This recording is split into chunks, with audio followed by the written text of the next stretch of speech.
Floricanto.digital presenta Día a día, alimentándonos de la palabra del Señor.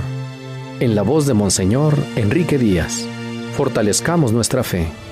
Seamos testigos de Jesús vivo y resucitado. Aliméntame, sáname, acompáñame. 4 de agosto, domingo 18º del tiempo ordinario. Evangelio según San Lucas, capítulo 12, versículos del 13 al 21. En aquel tiempo, hallándose Jesús en medio de una multitud, un hombre le dijo: Maestro, dile a mi hermano que comparta conmigo la herencia. Pero Jesús le contestó: Amigo, ¿quién me ha puesto como juez en la distribución de herencias? Y dirigiéndose a la multitud dijo: Eviten toda clase de avaricia, porque la vida del hombre no depende de la abundancia de los bienes que posea. Después les propuso esta parábola. Un hombre rico obtuvo una gran cosecha y se puso a pensar: ¿qué haré?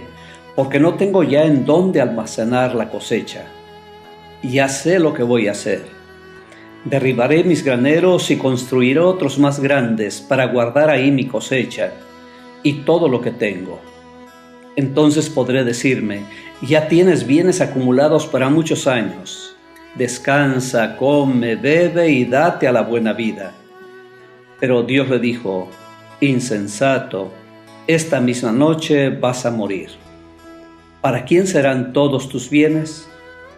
Lo mismo le pasa al que amontona riquezas para sí mismo y no se hace rico de lo que vale ante Dios. Palabra del Señor. Un hecho de vida. El manantial que durante mucho tiempo había dado vida y frescura a las comunidades, de repente tuvo dueño, que afirmaba que desde siempre había sido suyo. Cerró los cauces, encanaló el agua, la dirigió a sus potreros y se dispuso a transformar aquellos campos en tierras fértiles y a aumentar la producción. Mientras, muchas familias quedaron sin agua. Se dieron los reclamos de quienes siempre habían considerado suyo el manantial. La justicia y los derechos, según las autoridades, no siempre tienen en cuenta las necesidades de todos. Concedieron el torrente a aquel dueño y todo le iba saliendo a pedir de boca, los nuevos canales y los riegos daban vida sorprendente a sus terrenos. Pero la naturaleza reclama. Llegaron las torrenciales lluvias, devolvieron su cauce a la corriente, destruyeron todo sembradío y lo dejaron inútil. Ahora sí, dijeron los vecinos, ni para Dios ni para el diablo. Nosotros no pudimos sembrar por falta de agua y él acabó destruido por la misma agua que con tanta ambición exigió. Frente al pesimismo que ofrece el libro de Coelet en cuanto a las riquezas y el sentido de la vida, asegurándonos que todo es vanidad, aparece el optimismo y seguridad que expresa el hombre rico de la parábola, diciéndole a su corazón que la vida le sonríe porque están llenos sus graneros. Expresiones de otro tiempo y de otras culturas. Baste contemplar lo afanados que andamos tras los bienes materiales y las luchas atroces y violentas, no solo de los cárteles, sino de toda persona en su búsqueda ansiosa de seguridad y de poder. Quizás sea uno de los rasgos más llamativos de Jesús en su predicación, la lucidez con que desenmascara el poder alienante y deshumanizador que puede encerrar la riqueza. El riesgo de quien vive disfrutando de sus bienes es olvidar su condición de hijo de un Dios Padre y de hermano de todas las personas. El dinero puede dar poder, fama, prestigio, seguridad y bienestar, pero en la medida en que esclaviza a la persona, la cierra a Dios Padre, le hace olvidar su condición de hombre y hermano y la lleva a romper su solidaridad con los otros. Dios no puede reinar en la vida de un hombre dominado por el dinero. Fuertes reclamos ha lanzado el Papa Francisco no solo a la sociedad, sino a la Iglesia misma, para que no nos esclavicemos ni nos postremos ante el ídolo de la riqueza. Hemos creado nuevos ídolos. La antigua veneración del becerro de oro ha tomado una nueva y desalmada forma en el culto al dinero y la dictadura de la economía, que no tiene rostro y carece de una verdadera meta humana, señaló ante los líderes financieros. El dinero tiene que servir, no gobernar.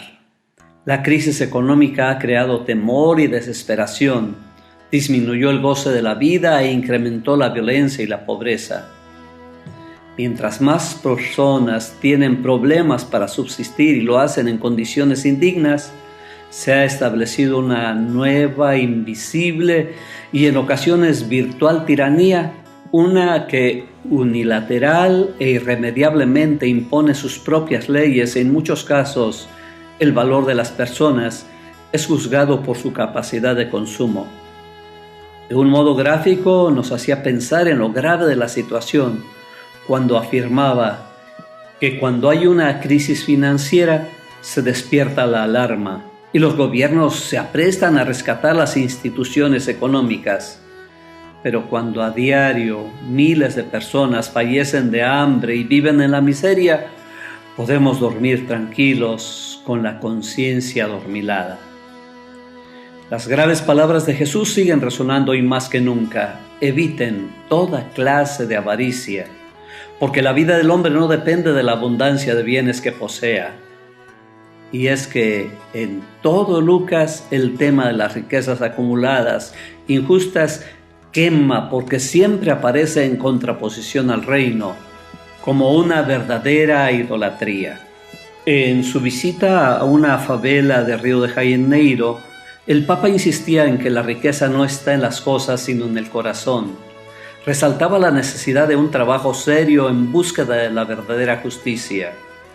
Deseo alentar los esfuerzos que la sociedad está haciendo para integrar todas las partes de su cuerpo, incluidas las que más sufren o están necesitadas, a través de la lucha contra el hambre y la miseria.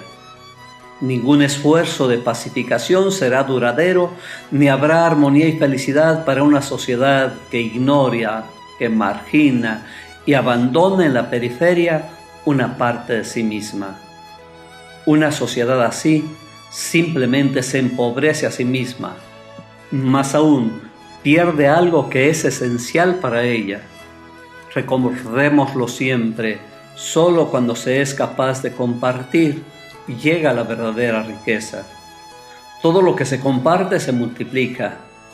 La medida de la grandeza de una sociedad está determinada por la forma en que trata a quien está más necesitado, a quien no tiene más que su pobreza.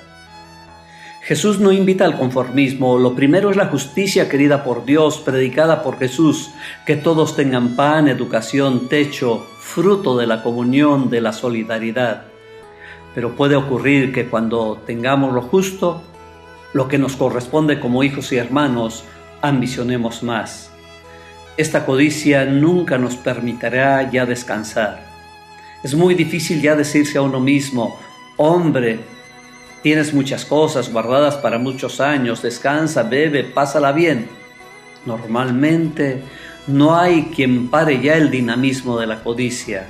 Hay que estar alerta. ¿Hasta dónde llegar en la acumulación de bienes?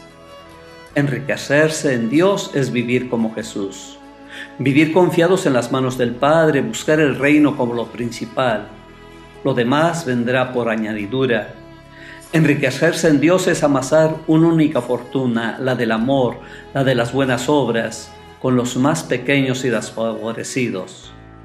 ¿Cuál es mi actitud frente al dinero? ¿Soy esclavo de las riquezas y de las posesiones? ¿Qué podemos hacer para transformar las estructuras injustas? Padre bueno, concédenos un corazón sencillo. Líbranos de toda codicia y danos la libertad y generosidad que nos ha mostrado tu Hijo Jesús. Amén. El Señor te bendiga en nombre del Padre, y del Hijo, y del Espíritu Santo.